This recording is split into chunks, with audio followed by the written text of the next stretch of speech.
First of all, a lot of people hear, OK, nuclear power, nuclear power, nuclear power. But can you just explain to us how it's created? What's it all about? Yes, well, nuclear power, the nuclear power that we have is fission. There's a lot of attempts to do fusion, but fission, that is splitting the atom. And in splitting it, a lot of heat is created. That heat then is turned into steam. The steam drives generators, and the generators generate electricity. And so you're not using fossil fuels. It's zero carbon. And one of the things that we have done here in the UK is had a very good experience of nuclear power. Our power stations have been running for a great many years. They've been reliable and they provided good, steady power. And as we look to the future, a lot of people quite rightly say, we'll build more wind. And of course, you can do that. The only issue with wind is it doesn't blow all the time. So you have to have the backup unless you just want to be out of power. And of course we don't.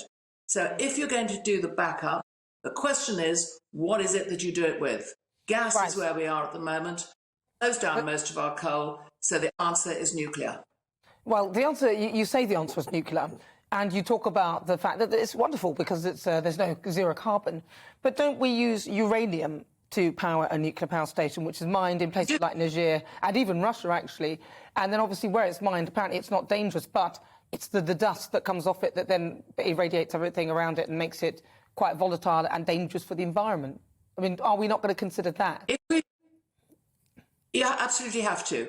Because if you look at, the supply chain, just like if you look at this for nuclear, you're absolutely right. You need uranium. I believe the largest uranium mine is, in fact, in Kazakhstan, not in Russia. But the point is nevertheless the point that there is environmental questions about that, just as there's environmental questions actually about the wind turbines. The whole supply chain has to be taken into account when one is considering exactly what it is the impact on the environment as we move through to on the net zero agenda. And you're absolutely right to raise it, because so often that supply chain is not discussed. Yeah, if we go to the end, Angela, what about plutonium? So you've split the atom, you've got from the uranium, you've created the steam, as you said, and everything like that. When you finish, though, you wind up with plutonium. Now, that is another poisonous substance, isn't it, that has how many billion years of life? You have to put it somewhere to sort of keep it out of the way. What about that? Because that's a waste product. What can we use it in any way? Well, at the moment, you're right. There's not vast piles produced. It's relatively small amounts. And at the moment, it's encased in glass and concrete, and it's buried safely in the ground. Do I think that that's the long-term view? Probably not. And one of the issues that has really come to the fore as a result of the cost of energy going up and the problems with gas and the wholesale market and all those things is that some of the questions that have been parked for many years are now coming out and being asked again. And the scientists are all working very hard on some of the outcomes that we need. I mean, the science and the technology is to some extent behind what is needed for meeting net zero at 2050. And I do believe that the politicians understand that.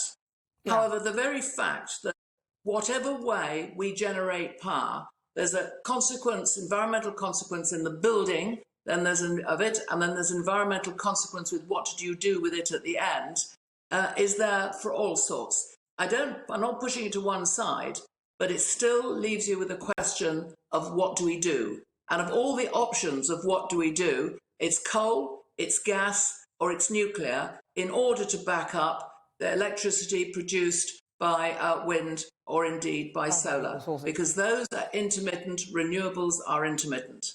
Yeah, and then the other thing is obviously they say that roughly the reserves of uranium are around about 80 years worth, which is a worry. And I know you said that there's not much waste because very little is produced, but if everyone's producing it, then that becomes a lot. It's like one person. If everyone drops something little, then there's a lot of waste.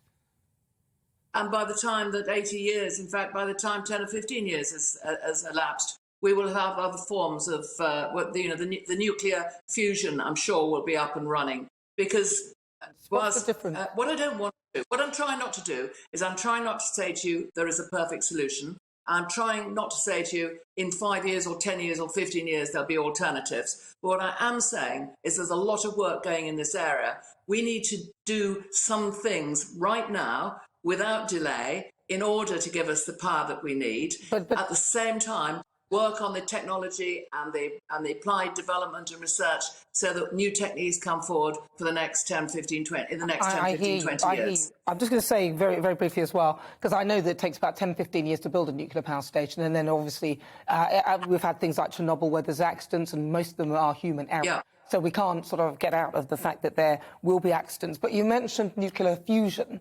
Can you briefly tell us what that is? What's the difference? You'll need to go to the scientists for that. It's when you, instead of splitting the atom, it's when you push the atoms together and you get them to stick and heat is generated as a consequence. It's in the lab, it is considered to be doable, and it's also considered to be safer. And I'm sure that we'll get there at some point in time. Unfortunately, it's still in the lab at the moment. I just want to make you one other point, though, about the time it takes to build nuclear stations and the size. The area which is not talked about and ought to be talked about more is the small-scale nuclear reactors. Rolls-Royce has been developing them, and you'll know that about a year ago, it said it could have 16 done by and installed and running by 2025. They're cheaper, they're more, and they're repeatable. You don't have these huge, great, big things that 20-odd billion that take 10, 15 years to build. They're repeatable, they're cheaper, and that, I think, is one of the areas which I sincerely hope that the politicians are going to be pushing when they come up with their energy strategy. And it, to a certain extent, will help the Rishi Sunak, the Chancellor's problem, because he's looking at huge, big amounts of money, large stations, long delays. These are a different calibre and a different kettle of fish altogether. Right. I think more attention needs to be paid there, and I hope that it will be. Interesting.